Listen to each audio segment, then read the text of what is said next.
अब आनंद आएगा। और वैराग्यवती तो वहीं खड़ी है और बार बार उस चोर के चरणों का ही स्मरण कर रही है। कैसे युगल चरण है मेरे गुरुदेव के, कैसे सुंदर स्वरूप है मेरे गुरुदेव के, मेरे गुरुदेव कितने कृपालु हैं। राज्य में हल्ला हो गया कि वैराग्यवती अपने भवन में नहीं है और सारे उसके गहने और जितने भी सोने चांदी आदि थे वो सब भी वहां से कोई ले जा चुका है। राजा ने अपनी सेना लगा दी चारों दिशाओं में, मेरी पुत्री को ढूंढो कहाँ है। ढूंढते ढूंढते 3 दिन लगे। 3 दिन बाद घनघोर जंगल में वैराग्यवती मिली, एक पेड़ से बंधी हुई खड़ी है, मुख पर प्रसन्नता है, अपने गुरुदेव का स्मरण कर रही है। तभी सैनिकों ने जाकर के वैराग्यवती को प्रणाम किया।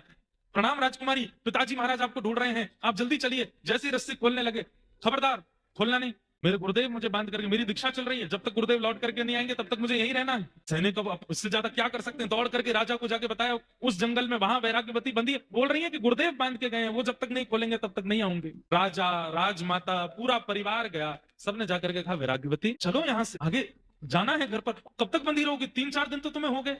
पिताजी आप तो जानते हैं बचपन से ही मेरा स्वभाव वैराग्य का रहा है, कृपा करके जब तक मेरे गुरुदेव आके ना खोलें तब तक मेरे को स्पर्श मत कीजिएगा, मेरे गुरुदेव ही आकर के रस्सी खोलेंगे तभी मैं यहां से जाऊंगी। राजा बोले तुम्हारे गुरु कौन है, क्या नाम है, कौन से संप्रदाय के हैं, किस शहर में रहते हैं, कहाँ उनका आश्रम है, कुछ तो बताओ। वैराग्यवती बोली ये तो मुझे नहीं पता। ओए तुम्हें नहीं पता तो फिर कैसे चलेगा काम, मैंने गुरुदेव से नहीं पूछा, गुरुदेव बताएंगे तो मैं उस पर जानकारी रखूंगी, मैं अपने आप कैसे पूछ सकती हूँ। राजा बोले क्या करें, बड़े बड़े आचार्य, बड़े बड़े राजघराने में जो संत महापुरुष थे सबने आकर के वैराग्यवती को समझाने का प्रयास किया कि वो कोई गुरु नहीं है, वो ठग है, तुम्हारे सारे बर्तन लेकर के, सारे तुम्हारे आभूषण लेकर के भाग गया है, कोई गुरु रूप धारण करके आया, तुमको ऐसे ही परेशान करके चला गया है। वैराग्यवती बोली कृपा करके मेरे गुरुदेव के बारे में ऐसा मत बोलिए, वो मेरे गुरु हैं, वो चाहे तो मेरा सर्वस्व ले लें, मुझे कोई चिंता नहीं है। बड़े बड़े संत, बड़े बड़े ऋषि आचार्य आए लेकिन कोई भी वैराग्यवती को मुक्त नहीं कर पाया। अगर आपने मुझे मुक्त करने का प्रयास किया मैं प्राण त्याग दूंगी अपने। सब चिंता में बैठे, तभी अनेक संतों ने नारद जी का स्मरण किया, वहीं बैठ करके यज्ञ किया, नारद जी का आवाहन करना चाहा कि हे नारद जी आप पधारो। हाथ में करताल लेकर के, वीणा लेकर के श्री नारद जी प्रकट हो गए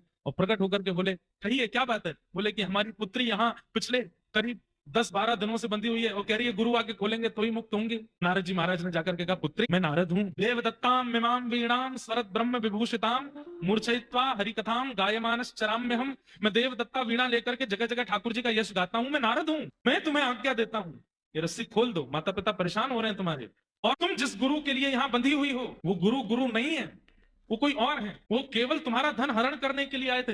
इतने में वैराग्यवती बोलने लगी मुझे विश्वास हो गया आप नारद नहीं हो। बोले कि तुम्हें मुझ पर संशय हो रहा है। बोले हाँ क्योंकि मेरे गुरु की निंदा कर रहे हो मेरे सामने खड़े होके।